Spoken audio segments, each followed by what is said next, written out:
Monocoque ou catamaran. Si vous traînez un peu dans les marinas, chez les courtiers en bateau ou sur les forums de voile, vous savez déjà comment ce débat tourne en général. Un camp traite l'autre de mou, l'autre camp les traite de bornés. Et quelque part au milieu, un acheteur avec de l'argent réel sur la table essaie de prendre une décision qui va façonner les 10 ou 15 prochaines années de sa vie. Voici ce que tout ce bruit passe à côté. La vraie différence entre ces deux bateaux n'a presque rien à voir avec le nombre de coques. Elle tient à deux philosophies d'ingénierie totalement opposées qui se retrouvent par hasard à flotter dans la même marina. Et tant que vous n'avez pas compris ça, chaque comparaison que vous lirez en ligne va vous faire tourner en rond. Un monocoque est construit autour d'une seule coque avec une quille lestée suspendue en dessous. Cette quille n'est pas une décoration. C'est toute la logique du bateau. Elle vous donne du levier, une puissance de redressement, et ce retour dans la barre dont parlent les marins expérimentés quand ils disent qu'un bateau est vivant. Vous gîtez, la quille vous ramène, le gréement se charge honnêtement, et le bateau vous dit ce qu'il veut. Un catamaran est bâti sur l'idée inverse. Deux coques étroites, écartées au maximum, reliées par une nacelle. Pas de quille lourde qui fait le travail. La stabilité vient de la largeur et de la flottabilité, pas du lest. Une fois que vous saisissez cette différence, tout le reste tombe en place. Vitesse, mouvement, confort, coût, manœuvre au port, comportement en mer, revente, et même la psychologie du propriétaire. Tout remonte à ce seul choix architectural. Commençons par la traînée, parce que c'est là qu'une bonne partie du fantasme catamaran s'effondre discrètement. À basse vitesse, par petits temps, le catamaran souffre franchement. Deux coques, ça veut dire plus de surface mouillée, et la traînée visqueuse vous punit immédiatement. C'est aussi pour ça que les catamarans sont si sensibles au salissement. Un peu de dépôt sur un monocoque, c'est agaçant. Sur un cata, avec toute cette surface supplémentaire qui joue déjà contre vous, une carène négligée peut vous faire perdre jusqu'à 20% de vitesse de pointe. Ce n'est pas une rumeur, c'est de la physique. Donc, l'idée que le catamaran est forcément plus rapide dans toutes les conditions, c'est le premier mythe à passer par-dessus bord. Mais ensuite, l'histoire bascule. Quand la vitesse monte, c'est la traînée de vagues qui prend le dessus. Et là, le catamaran encaisse enfin les bénéfices. Un monocoque doit pousser un large corps à travers l'eau, et en approchant de sa vitesse de coque, le coût énergétique grimpe brutalement.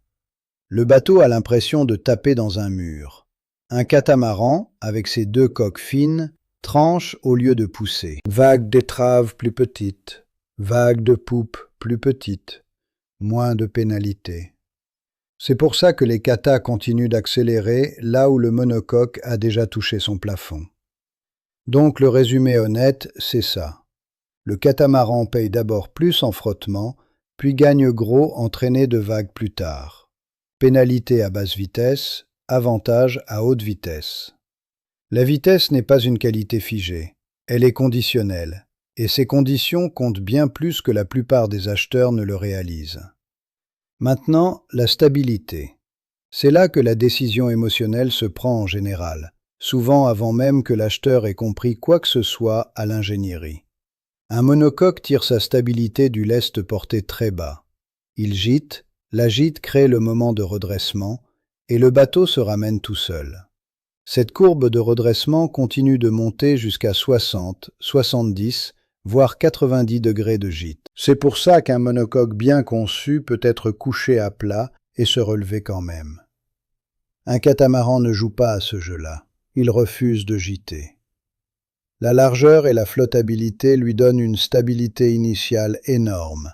Donc là où un monocoque navigue à 20 degrés de gîte dans une bonne brise, un kata est à 5 ou 10. Pour la vie à bord, ça ressemble à une révélation. Vous pouvez cuisiner, marcher, dormir, bouger sans vous arc-bouter contre chaque surface. Les familles adorent.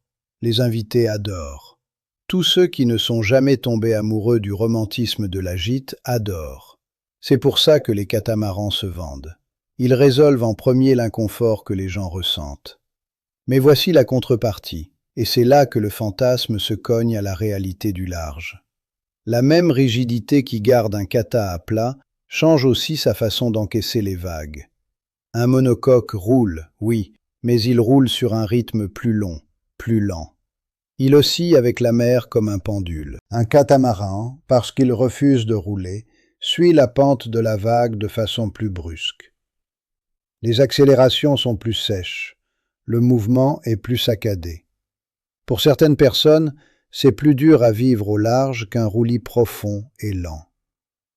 Et puis, il y a le sujet qui revient à chaque fois que des marins hauturiers expérimentés s'asseyent pour parler sérieusement des katas.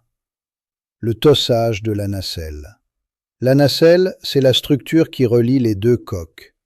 Dans un mouillage calme aux Bahamas, elle vous donne ce magnifique salon ouvert que tout le monde poste sur Instagram.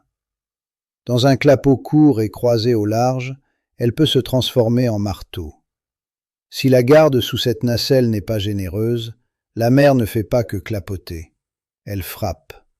Et un équipage ne vit pas un bateau à travers une fiche technique. Il le vit à travers le bruit, les chocs, les nuits hachées et la fatigue. Les designs modernes ont amélioré la garde, mais le marché pousse les architectes dans l'autre sens.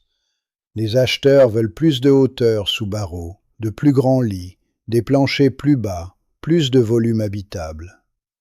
Chaque centimètre volé au tunnel pour le confort empire le tossage. Toujours le même schéma. On résout d'abord le problème de la marina, on crée ensuite le problème de la mer. Au près, le monocoque a encore la réponse la plus propre. Une quille profonde fonctionne comme un vrai plan porteur. Elle génère de la portance, réduit la dérive, permet au bateau de remonter au vent. Un monocoque bien mené peut virer à environ 90 ou 100 degrés. La plupart des katas de croisière de série, pour garder un faible tirant d'eau, utilisent des mini-quilles plutôt que des dérives. C'est merveilleux pour atteindre une plage aux Bahamas ou se glisser dans un mouillage serré aux Caraïbes, mais c'est mauvais pour le cap. Un kata de croisière vire souvent à 110 ou 120 degrés et fait davantage de dérives en plus. Bon, les catamarans sont souvent plus rapides dans l'eau, parfois 20% plus rapides. Donc, ils peuvent en partie compenser le mauvais angle par la pure vitesse. Mais si ce que vous aimez, c'est l'acte pur de remonter au vent, le monocoque reste le meilleur outil. Au portant, surtout au large, le catamaran fait enfin ce que les brochures promettent. Plateforme à plat, coque fine, la vitesse monte, les milles s'empilent. Et ça compte pour bien plus que le simple plaisir. Un bateau capable d'aligner 250 milles dans la journée a une vraie marge de manœuvre en routage météo. Sur une longue traversée, être plus rapide peut vous permettre d'éviter un système qui se développe ou de raccourcir votre exposition en pleine mer. C'est un vrai avantage en sécurité, pas du blabla marketing.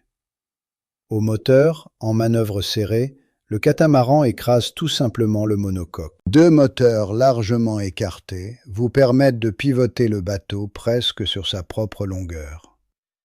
L'accostage cesse d'être une prière à propos du pas d'hélice et devient une question de géométrie. L'ironie, bien sûr, c'est que le bateau le plus large est plus difficile à caser au départ. Mais une fois que vous avez la place, vous pouvez le poser au millimètre. On arrive maintenant à ce qui compte le plus au large, la sécurité. Un monocoque est une machine auto-redressable. C'est tout l'intérêt du lest. S'il se fait retourner, la quille veut le ramener à l'endroit. Mais ce même lest signifie aussi que si la coque est sérieusement perforée, ce poids contribue à l'envoyer par le fond. Il se redresse tout seul, mais il n'est pas insubmersible. Un catamaran inverse la logique. Il est très difficile à chavirer en croisière normale parce que sa stabilité initiale est énorme. Mais si vous dépassez la limite, il ne revient pas. Il reste retourné, stable à l'envers. Le contre-argument des défenseurs des katas est juste. La plupart des katas de croisière modernes sont construits avec des âmes en mousse et des compartiments étanches, et sont concrètement insubmersibles. Donc, même retourné, vous êtes debout sur une plateforme qui flotte au lieu de grimper dans un radeau de survie. C'est un vrai argument. La réponse du monocoque, c'est simplement « Je ne veux pas être à l'envers en premier lieu ». Un bateau vous rassure par sa capacité à se rétablir. L'autre vous rassure par sa résistance à jamais y arriver. Ce n'est pas qu'une différence technique, c'est un choix sur quel cauchemar vous pouvez vivre avec. Ensuite, il y a l'argent, et c'est là que le catamaran commence à exiger plus. Un kata neuf de 12 mètres aujourd'hui peut vous coûter entre 400 000 et 1 million d'euros, selon le chantier et l'équipement. Un monocoque neuf comparable de 12 mètres se situe en général entre 200 et 500 000. Le marché de l'occasion raconte la même histoire. Il existe des monocoques aptes au large, à des prix où trouver un catamaran d'occasion correct est presque impossible. L'entretien suit la même courbe. 2 moteurs, 2 safrans, souvent 2 sail drive, plus de structure, plus de plomberie, plus de système. La règle de l'entretien doublé n'est pas littérale, mais elle est suffisamment proche pour que les propriétaires la sentent passer chaque saison. Et puis, il y a les frais de port. Cette grande largeur qui vous donne votre stabilité et votre immense salon signifie aussi que vous occupez la place de 2 monocoques. Les ports facturent couramment 1,5 fois à 2 fois le tarif courant, et dans les zones de croisière populaires, la disponibilité elle-même devient le problème. Le levage aussi. Beaucoup de chantiers ne peuvent tout simplement pas sortir un multicoque large. Votre réseau de services rétrécit. Le monocoque s'inscrit dans le monde qui existe déjà. Le catamaran demande au monde de s'adapter, et le monde fait en général payer le dérangement. Encore une chose qui trahit discrètement les propriétaires de kata, la sensibilité au chargement. Ces coques fines fonctionnent magnifiquement tant que le bateau reste dans son devis de poids. Mais les katas offrent tellement de rangement et de volume que la tentation est de tout remplir. Plus d'outils, plus d'eau, plus de jouets, plus de tout. Un monocoque à déplacement lourd peut absorber du poids supplémentaire sans trop de drame. Un catamaran, non. Enfoncez ces coques plus profonds et la traînée monte, la vitesse chute, la garde sous nacelle rétrécit, le tossage empire. Le bateau qui s'est vendu sur le confort et la vitesse devient plus lent, plus dur et plus fatigant au large. C'est pour ça que certains katas paraissent magiques lors d'un essai en mer chez le courtier et décevants une fois réellement chargés pour la croisière. Le design exige de la discipline. Le mode de vie invite à l'accumulation. C'est un sale décalage. Donc voici où j'atterris après avoir mâché tout ça. Le monocoque est le meilleur bateau pour les marins. Le catamaran est le meilleur bateau pour les croisiéristes. Pas toujours, pas pour chaque budget, chaque traversée, chaque propriétaire. Mais comme conclusion générale, c'est là que les preuves continuent de pointer. Si vous voulez naviguer au sens traditionnel, si vous attachez de l'importance aux performances au prêt, au retour honnête à la barre, à une coque auto-redressable, à une charge de propriétaire plus simple, et à un bateau qui s'inscrit dans l'infrastructure déjà construite autour de la voile, le monocoque reste incroyablement difficile à battre. Il gîte plus, il roule plus, il en demande plus à votre corps. Mais il s'explique aussi plus clairement, et en mer, un bateau qui vous dit la vérité vaut très cher. Si votre mission c'est la croisière en eau chaude, la vie à bord en famille, les mouillages peu profonds aux Bahamas ou aux Caraïbes, le confort à plat, l'intimité et les traversées rapides au portant, le catamaran n'est pas un compromis mou. Pour cette vie-là, c'est souvent la réponse la plus intelligente. La vraie question n'a jamais été une coque ou deux. C'était quel problème vous essayez réellement de résoudre. Choisissez le monocoque si vous voulez que le bateau vous enseigne. Choisissez le catamaran si vous voulez que le bateau vous accueille. Le gagnant n'est pas le design avec le moins de compromis, parce qu'un tel design n'existe pas. Le gagnant, c'est le design dont les compromis s'alignent avec votre vie. Si vous avez possédé l'un de ces bateaux ou passé du vrai temps à bord de l'un d'eux au large, j'aimerais entendre où vous êtes d'accord et où vous ne l'êtes pas. Surtout si vous avez fait le saut dans un sens ou dans l'autre et appris quelque chose à la dure. Si c'est le genre de discussion droite et pratique que vous voulez voir plus souvent, abonnez-vous et laissez un like. C'est à ça que sert cette chaîne, et c'est en général dans les commentaires que se passe le vrai apprentissage.